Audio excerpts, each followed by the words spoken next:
اهدنا الصراط المستقیم۔ کئی دفعہ نا ماحول بڑا گھٹن کا ہوتا ہے، گھٹن کا، لیکن ایک آدمی نعرہ لگا دیتا ہے نا گھٹن والے ماحول میں، تو باقیوں کی بھی آنکھ کھل جاتی ہے۔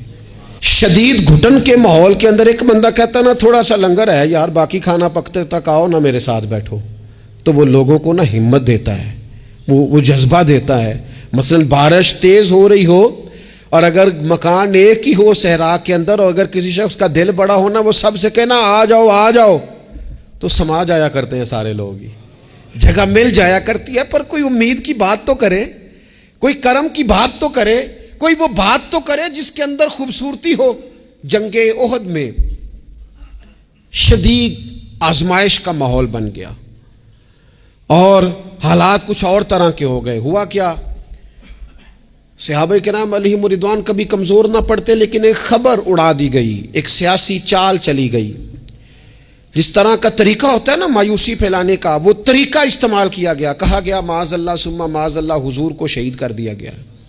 اب امت جانتی ہے کہ صحابہ کی کتنی جذباتی وابستگی ہے نبی پاک کے ساتھ۔ کل کائنات امت کے پاس اگر ہے تو وہ رسول پاک کی ذات ہے، اور اگر حضور کو شہید کر دیا گیا ہے، سرور کائنات کا وصال ہو گیا ہے، تو پھر پیچھے کیا بچا؟ طبیعتیں پریشان ہو گئیں، رو رو کے نڈھال ہو گئے۔ حضرت انس بن مالک رضی اللہ تعالیٰ عنہ کا جو نام ہے نا انس، یہ ان کے چچا کے نام پر رکھا گیا تھا۔ ان کے چچا کا نام تھا حضرت انس بن نضر رضی اللہ تعالیٰ عنہ۔ وہ نہ نکلے میدان احد میں جب پوری طرح لوگ پریشان تھے، نڈھال تھے، تکلیف میں تھے، کمزور پڑے ہوئے، وہ میدان میں نکلے۔ کہا یہاں کیوں بیٹھے ہو؟ تو ایک صحابی نے بڑے درد سے کہا آپ کو پتہ ہے حضور کا وصال ہو گیا ہے، خبر ہے کہ حضور کو شہید کر دیا گیا۔ تو حضرت انس بن نضر نے نا پتہ کس طرح کی بات کی، فرمانے لگے یار اگر حضور شہید ہو گئے ہیں، ہم نے جی کے کیا کرنا ہے؟ بیٹھے کیوں ہو؟ اٹھو نا، تلواریں پکڑو۔ جس رستے میں حضور نے شہادت دی ہے، ہم بھی اسی رستے میں شہید نہ ہو جائیں۔ اٹھو، نکلو۔ آپ نے اس جذبے کا اظہار کیا کہ جن کی تلواریں سائڈ پہ پڑی تھی انہوں نے بھی جلدی سے تلواریں اٹھا لی، اللہ اکبر کہہ کے میدان میں کودے، اور ان کے لفظوں میں اتنی طاقت تھی کہ جان پڑ گئی۔ صحابہ کہتے ہیں مجمع میں حضرت انس بن نضر کہنے لگے ادھر آؤ، ادھر دوڑ کے آؤ، مجھے تو وہ دیکھو احد پہاڑ کے اندر سے جنت کی خوشبو آ بھی رہی ہے، وہ دیکھو چند قدموں پہ جنت ہے، دیکھو۔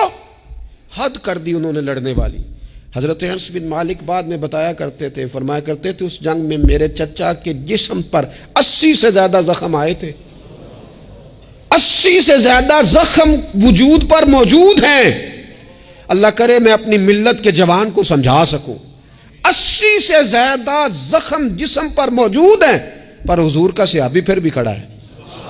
تو ایک زخم برداشت نہیں کر سکا اور گر گیا ہے، زخم پہ زخم کھا کے جی، خون جگر کے گھونٹ پی، آہ نہ کر لبوں کو سی، یہ عشق ہے کو دل لگی نہیں۔ تو ذرا چل نا اس سارے سفر میں، تو تھوڑا سا نا بیڑیوں سمیت سفر طے کرنے کا مزاج بنا نا، ذرا تپتے ہوئے صحرا پر تیرے پاؤں جلیں تو پھر تجھے پتہ چلے گا کہ سفر کس طرح ہوتا ہے۔ یہ نا امیدی کا مزاج نہیں، یہ اس طرح کی طبیعت نہیں جو ہماری تمام سیاسی جماعتوں نے ملک کے اندر افراتفری پھیلا دی ہے اور پریشانی کر دی ہے۔ ہمیں ہمت کے ساتھ، ہمیں جذبے کے ساتھ، ہمیں شوق کے ساتھ ایک دوسرے کو بحال کرنا ہے۔ نبی پاک علیہ السلام نے فرمایا شوربہ زیادہ پکا لیا کرو، پڑوسی کو بھی شامل کر لیا کرو۔ فرمایا ایک کا کھانا 2 کھا لیں گے، 2 کا کھانا 3 کھا لیں گے، 4 کا کھانا 6 کھا لیں گے۔ ایک دوسرے کا بازو تھامو، ایک دوسرے کے لیے دروازہ کھولو۔ میرا رب تو بڑا کریم ہے، جیسے جیسے ہی بندے ایک دوسرے پہ مہربانی کرتے جاتے ہیں اللہ سب پر رحمت فرماتا۔ حضرت عبداللہ بن عتیق کہتے ہیں میری پنڈلی ٹوٹ گئی تھی، تو نہ تو اس دور میں پلستر ہوتا تھا، نہ آپریشن ہوتا تھا، اور نہ ہی چڑھانے والا بابا ملتا تھا، یہ کام تو تھے نہیں۔ تو جن لوگوں کی ٹوٹ جاتی تھی ٹانگیں، وہ بڑی مشکل میں آ جاتے تھے، ٹانگیں چھوٹی ہو جاتی تھی، ہڈی غلط جگہ پہ جڑ جاتی تھی، یہ کئی لوگوں کے ساتھ مشکلات آتی تھی، لیکن فرماتے ہیں میں اس طبیب کے پاس گیا جو کائنات کے طبیب ہیں۔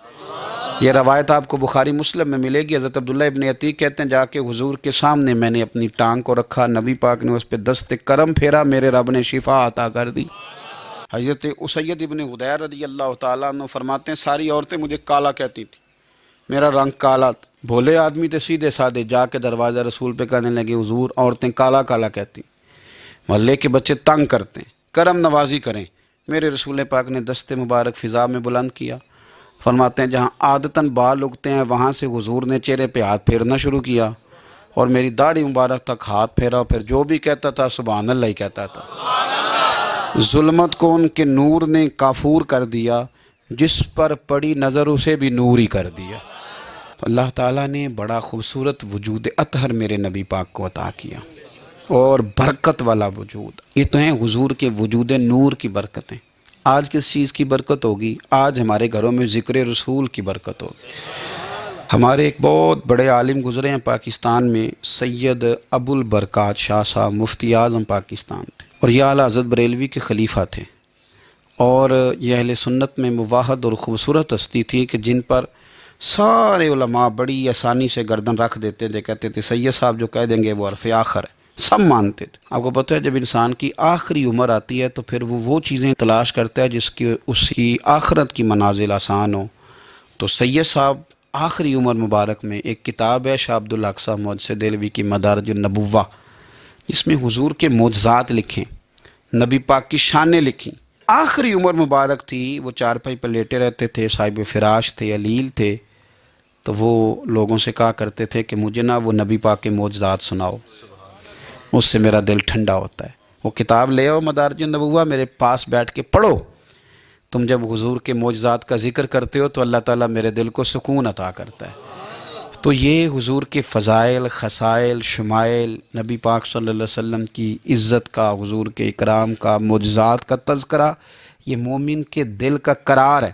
جب ہم اپنے گھروں کے اندر بیٹھ کے ان تذکار کو چھیڑتے ہیں تو اللہ تعالیٰ ہمارے حال پہ بڑی رحمت فرماتا ہے, ہمارے لیے رب کریم آسانیاں فرماتا ہے.